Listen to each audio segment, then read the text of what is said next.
bílpróf. Í alvöru. Hvað kemur til? Af hverju ertu ekki með bílpróf? Ég tók aldrei bílpróf þegar ég var 17 ára og sem bara vandist ég svo mikið að vera í bílpróf. Það var eiginlega ekkert eitthvað sem ég ákvað að gera ekki, en ég mæli ekkert endilega með því, sko. En þú veist, það er alveg örugglega betra að vera í bílpróf. En ég meina, þú býr náttúrulega niður í bæ og... Já, veist, ég býr bara í 100 bara mjög næst stað, þannig að ég þarf ekkert mikið að ferðast á bíl. Ég elst upp í miðbænum og Vesturbænum og er í skóla hér í miðbænum og Vesturbænum, fer síðan í MH, var á dansbraut í MH og fer síðan í leiklistarskólann, var þar í 3 ár og eftir það byrjaði ég að vinna. Fyrsta hlutverkið mitt var eiginlega í Djöflaeyjunni.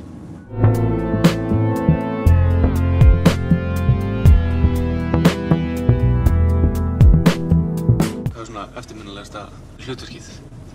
Svona maður þykir vænt öll á sinn hátt, en það sem ég þykir rosalega vænt Djöflaeyjuna út af það var svona fyrsta hlutverkið mitt. Það var svolítið svona uník. Og tímyndum það ekki svona kannski mest krefjandi að stíga á sviðið fyrsta skipti í Þjóðleikhúsinu, eða hvað? Jú, eða þú veist, það var svona mest, bara svona eitthvað svona alveg nýtt, svolítið svona, já. Eins og flestir vita þá foreldrarnir hvort tveggja leikarar. Já. Hvað er lært af þeim? Hafa þau hjálpað mikið svona að fóta þig í Þjóðleikhúsinu eða?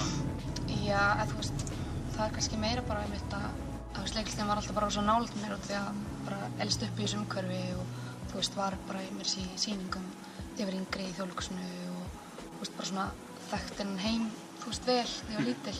Það var svona fyrst þegar ég var kannski aðeins yngri, þá var svona smá pirrandi að vera eitthvað svona leika og foreldrar minni vera líka eða skilja, oft svona langar mann að vera eitthvað spes. En síðan bara, þú veist, í dag finnst mér bara bara sjúklega mikið forréttindi og ég er bara mjög þakklát fyrir það og bara mér skemmtilegt að geta bara leita til þeirra og tala eitthvað, en þú veist, ég er ekkert alltaf að gera það. Nei. Stundum, en þau eru volítið eitthvað að segja mig til, sko. Ekki nema ég biðji það eða eitthvað. Já.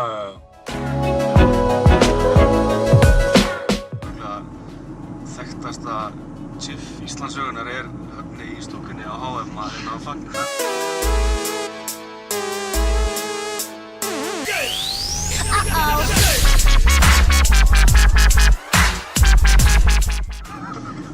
Já, ég postaði á Facebook held ég.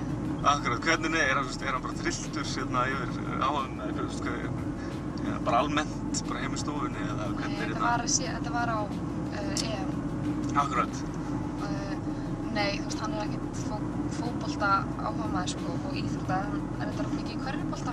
En já, hann er ekkert í þessum ham bara alltaf bara heima. Nei, hann bara misti sig þessar leik, hann var bara ógeðslega fyndið vídeó. Nei, bara... Mér finnst eiginlega fyndnara núna heldur mér fannst það þá. Mér finnst það ekkert mjög fyndið þegar ég sá það þegar það gerðist, en svona eftir á núna þegar ég horfa á það. Já, ég er bara að fanga svona akkurat bara tilfinninguna, þú veist, mann líður bara alltaf svona þegar mann horfa á. Passion. Já, bara passion. En hann er einmitt í Rússlandi núna, en ég sá hann ekki á skjánum. Það er ekki svona Högni 2.0 leið. Nei, hann var